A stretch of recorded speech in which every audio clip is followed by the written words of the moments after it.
Il y a aujourd'hui parmi le peuple de Dieu la nécessité de recouvrer quelque chose qui nous fait connaître que notre esclavage a été brisé, que nous sommes tirés d'affaire.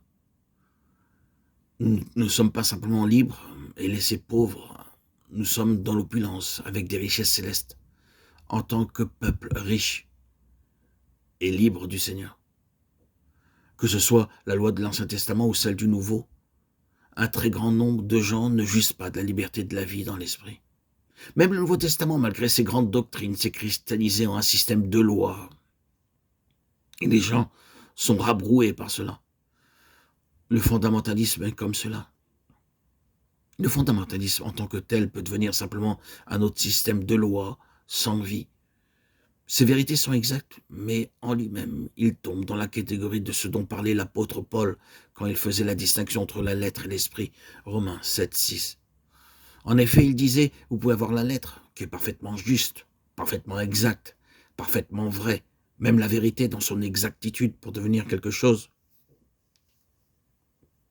qui vous introduit dans l'esclavage. Et vous dérobe votre liberté, votre joie et votre bien-être.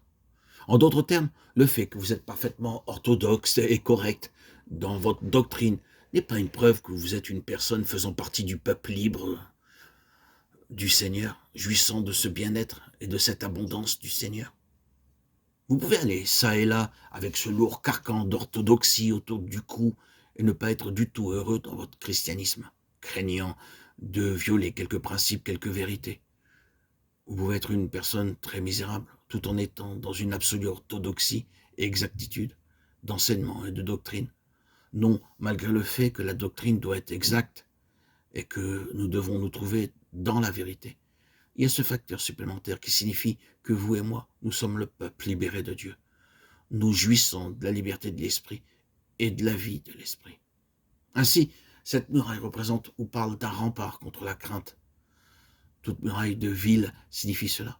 C'est là la raison de son existence, si elle mérite ce nom.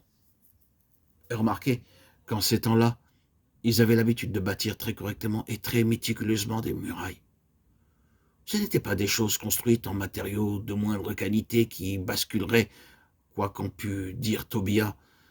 Si un renard s'élance, il renversera leur muraille de pierre. Néhémie 4.3. Que tous les renards de la création s'élancent contre cette muraille et ils ne la renverseront pas. Les murailles sont destinées à être des remparts contre la crainte. Vous vous trouvez à l'intérieur de cette muraille et vous êtes en sécurité, vous êtes affranchi de la crainte, débarrassé de la sensation d'être emmené en captivité. C'est là la signification de la muraille.